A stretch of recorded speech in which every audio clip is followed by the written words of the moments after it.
नहमदुहु व नुसल्ली अला रसूलिहिल करीम अम्मा बाद फ़अऊज़ु बिल्लाहि मिनश शैतानिर रजीम बिस्मिल्लाहिर रहमानिर रहीम व अंजिर असीरतकल अक़रबीन सदक़ल्लाहुल अज़ीम व क़ालल नबिय्यु सल्लल्लाहु अलैहि वसल्लम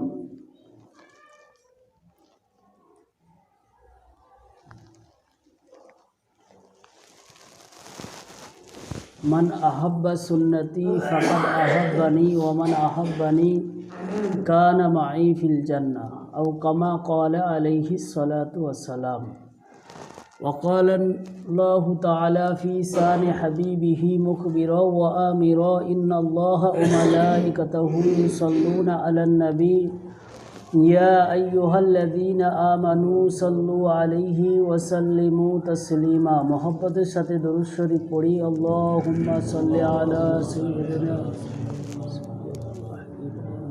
मुहम्मद व अला आलिहि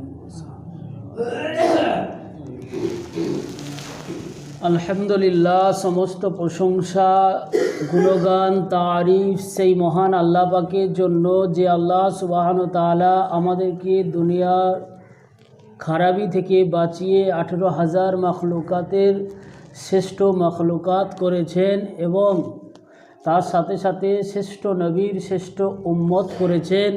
সেই মহান মাবুদের দরবারে কালিমাতু শুকর আদায় করি, সকলে বলি আলহামদুলিল্লাহ।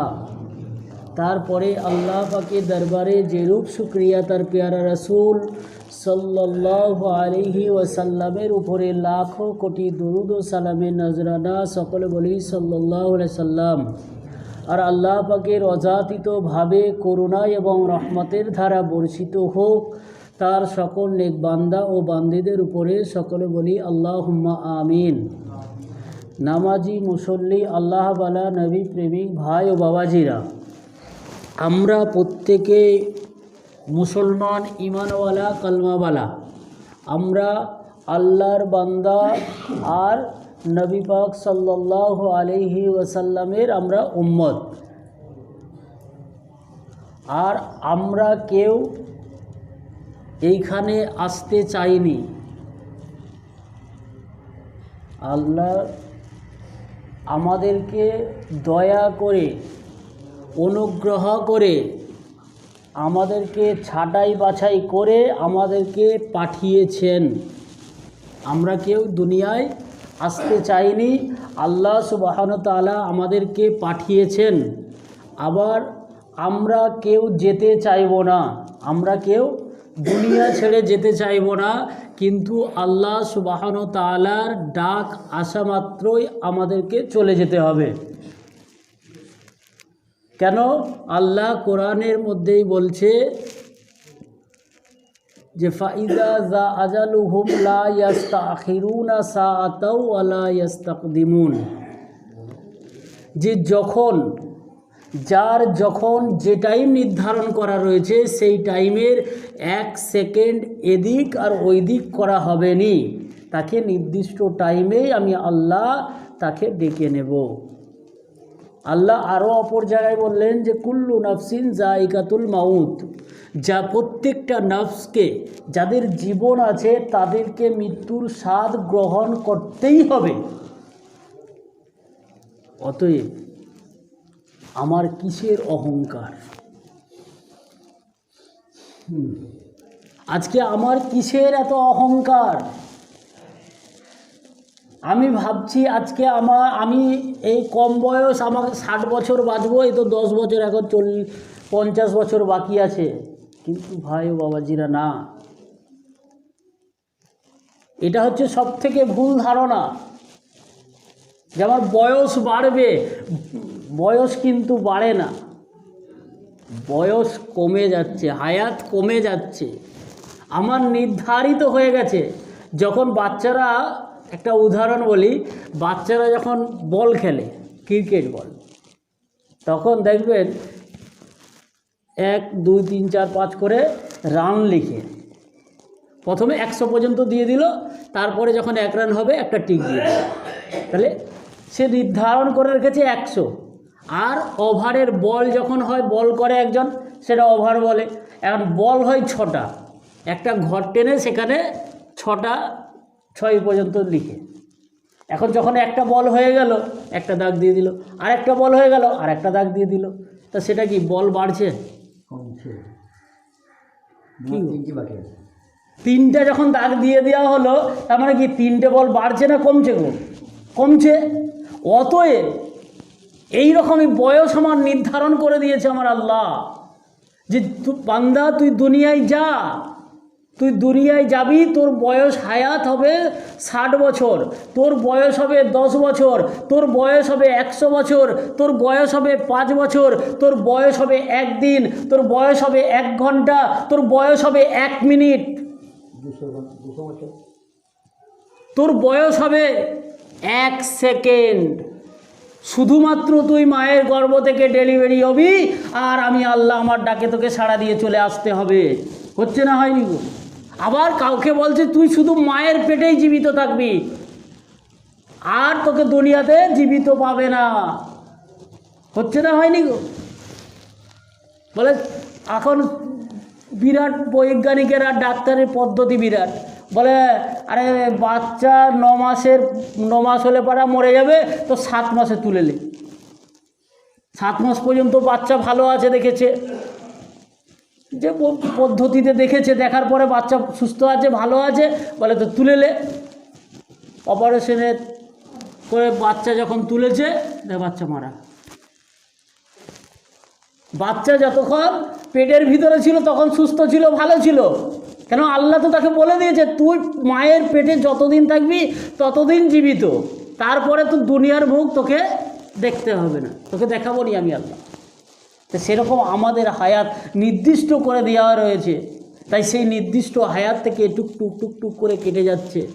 তাই আমাকে আপনাকে ভাবতে হলে এখনই ভাবতে হবে, এই মুহূর্তে ভাবতে হবে। আমাকে তওবা করতে হলে এই মুহূর্তে তওবা করতে হবে। কীরকম তওবা করতে হবে? এরা কোরআন বলছে তাওবাতুন নাসুহা, অর্থাৎ কঠোরভাবে তওবা করতে হবে, যে আমি আর জীবনে এই পাপ করবনি। আল্লাহ আমার যতদিন হায়াত রেখেছে, এখন থেকে নিয়ে যতদিন আমি জীবিত থাকব, ততদিন এই পাপটা আমি করবনি। আজকে আপনি দেখুন, তওবার ধার দিয়ে যায়নি। যে তওবা আমার রাসূলুল্লাহ সাল্লাল্লাহু আলাইহি ওয়াসাল্লাম দিনে 100 বারের বেশি অধিক উনি আস্তাগফিরুল্লাহ পড়তেন, তওবা করতেন, যাকে বলা হয়েছিল রাহমাতাল লিল আলামিন, যাকে কোরআন সাক্ষী দিচ্ছে ওমা আরসালনাকা ইল্লা রাহমাতাল লিল আলামিন।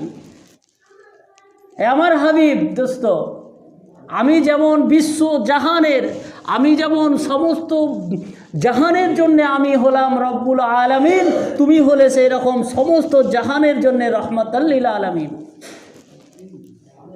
তা সেই রাসূল দিনে যদি 100 বার তওবা করে, আমার কতবার তওবা করতে হবে? মানে কল্পনার বাইরে। আজকে দিন মিটে যাচ্ছে আমার কাছ থেকে, যেই দিনের জন্য আমার রাসূলুল্লাহ সাল্লাল্লাহু আলাইহি সাল্লাম নিজে কষ্ট স্বীকার করেছেন, সাহাবা আজমাইনদেরকে কষ্ট সহ্য করিয়েছেন, সাহাবা আজমাইনদেরকে আমার রাসূলুল্লাহ সাল্লাল্লাহু আলাইহি সাল্লামের চোখের সামনে কাটা হয়েছে, আমার সাহাবা আজমাইনদেরকে আমার রাসূলের সামনে মারা হয়েছে, আমার রাসূলুল্লাহ সাল্লাল্লাহু আলাইহি সাল্লামের সামনে সাহাবা আজমাইনদেরকে শহীদ করে দেওয়া হয়েছে। তারপরেও কিন্তু রাসূলুল্লাহ সাল্লাল্লাহু আলাইহি সাল্লাম বলেনি এ আমার সাহাবীরা মুখ ফিরিয়ে চলে আসো, আর দরকার নেই। আজকে আমরা কি করছি গো? ওই সাহাবা আজমাইনরা যদি কিয়ামতের দিনে আমাকে ধরে, আমি কি জবাব দেবো? আমাকে যখন হাউজে কাউসারের পানি বলা হয়েছে, হাদিসের মাহফুম এরকম রয়েছে, যদি কোনো বান্দা, কোনো আল্লাহর বান্দা রাসূলুল্লাহ সাল্লাল্লাহু আলাইহি সাল্লামের কোনো উম্মত যদি রাসূলুল্লাহ সাল্লাল্লাহু আলাইহি সাল্লামের হাতে হাউজে কাউসারের পানি পান না করে, তার জান্নাত নসিব হবে না। হাউজে কাউসারের পানি পান করতেই হবে। তো যখন রাসূলুল্লাহ সাল্লাল্লাহু আলাইহি সাল্লাম কাছে আমি পানি খেতে যাব, পানি পান করার জন্য যাব।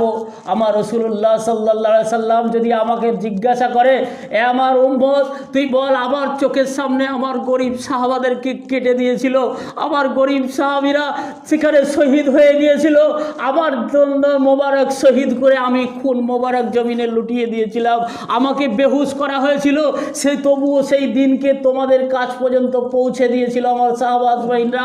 আমি যতটা পেরেছি পৌঁছেছি, আমার সাহাবা আজমাইনরা পৌঁছেছে, আমার তাবেঈনরা পৌঁছেছে, ওলামায়ে কেরাম পৌঁছেছে।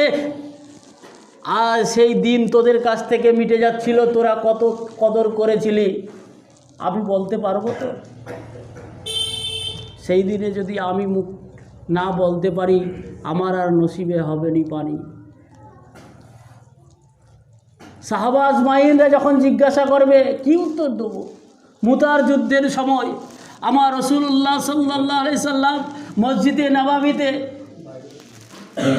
ফজরের পরে এলান করে দিল, সাহাবে আজমাইনরা মুতার প্রান্তরে যুদ্ধ হবে, জিহাদ হবে, তোমরা কে কে তৈরি আছো বলো।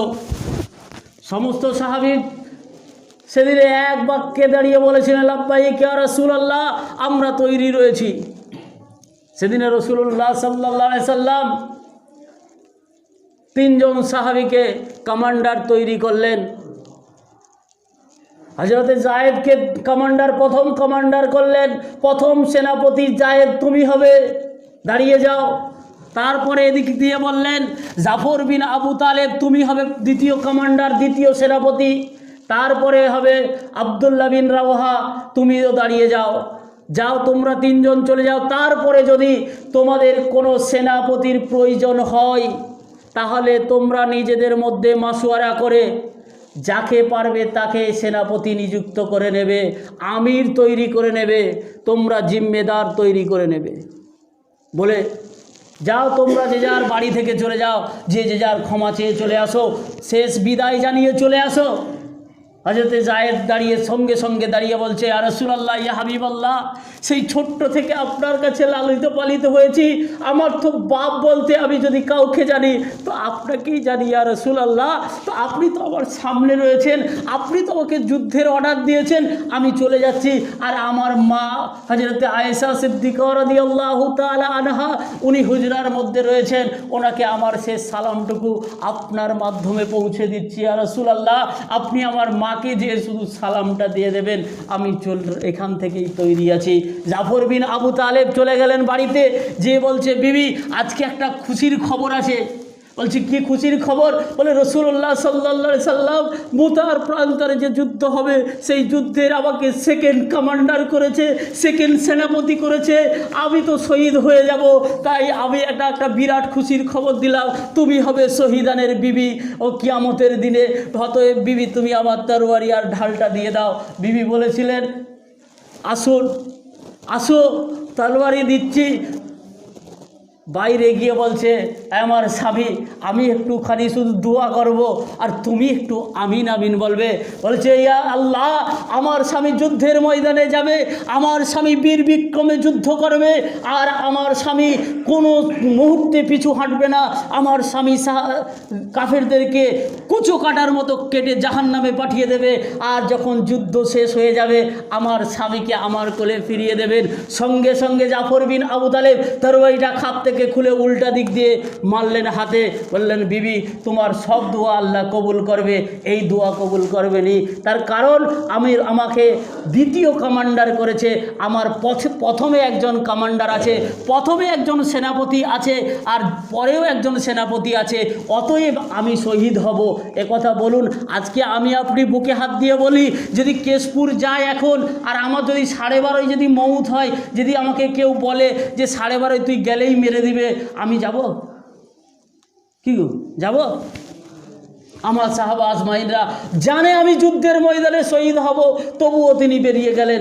বলে বাচ্চারা কাটা কবুতরের মতো ছটফট করতে করতে ছুটতে ছুটতে যে বলছে আব্বু আব্বু করে ডাকছে। হযরতে জাফর বিন আবু তালেব ওই বাচ্চার দিকে তাকালেন না, উনি সোজা চলে গেলেন। এদিকে মহিলা ঘরের ভিতরে রয়েছেন, এদিকে আব্দুল্লাহ বিন রাওহা মনে মনে ভাবছেন ঘর থেকে বিদায় নিয়ে মনে মনে ভাবছেন আজকে জুম্মার দিন, আমি তো শহীদ হবই, কেননা আমাকে বলে দিয়েছে হযরতে আব্দুল্লাহ বিন রাওয়াহার পরে যদি সেনাপতির দরকার হয়, প্রয়োজন হয়, তবে তোমরা মাসওয়ারা করে নেবে, অতএব আমি শহীদ হব। আমি শহীদ হওয়ার পরে হয়তো জিম্মেদার আর কমান্ডার হয়তো আর লাগবে নি, হয়তো যুদ্ধ ফাতে হয়ে যাবে, অর্থাৎ আমরা জয়ী হয়ে যাব, কিন্তু আমি শহীদ হয়ে যাব। তো আমার শেষ জুম্মাটা রাসূলুল্লাহ সাল্লাল্লাহু আলাইহি সাল্লামের পিছনে পড়ে যাব, আমার তো ঘোড়ার তেজি আছে, আমি চলে যাব।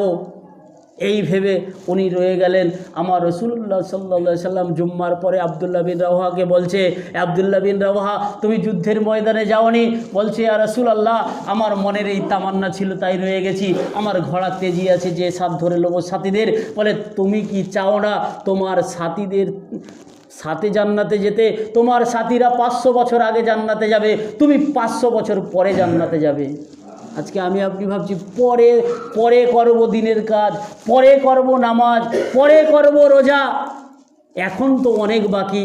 ভাই ও বাবাজিরা, ঘটনা বলার উদ্দেশ্য নয়, সাহাবা আজমাইনদের যে কুরবানি দিয়েছে, আজকে সেই কুরবানি আজকে আমার মধ্যে আনতে হবে। আল্লাহ সুবহানাহু ওয়া তাআলা যেন আমাদের প্রত্যেককেই সাহাবা আজমাইনদেরকে লক্ষ্য করে, সাহাবা আজমাইনদেরকে অনুসরণ করে কুরবানি দেওয়ার যেন আল্লাহ সুবহানাহু ওয়া তাআলা আমাদের প্রত্যেককেই তৌফিক দান করেন। সকলে বলি আল্লাহুম্মা আমিন। আর আমরা যেন 5 ওয়াক্ত মসজিদে এসে আমরা যেন নামাজ আদায় করতে পারি ইহতিমামের সাথে। সকলে বলি আল্লাহুম্মা আমিন। আর একটা জরুরি কথা আছে, আখিরু দাওয়ানা আনিল হামদুলিল্লাহি রাব্বিল আলামিন। আসসালামু আলাইকুম ওয়া রাহমাতুল্লাহ।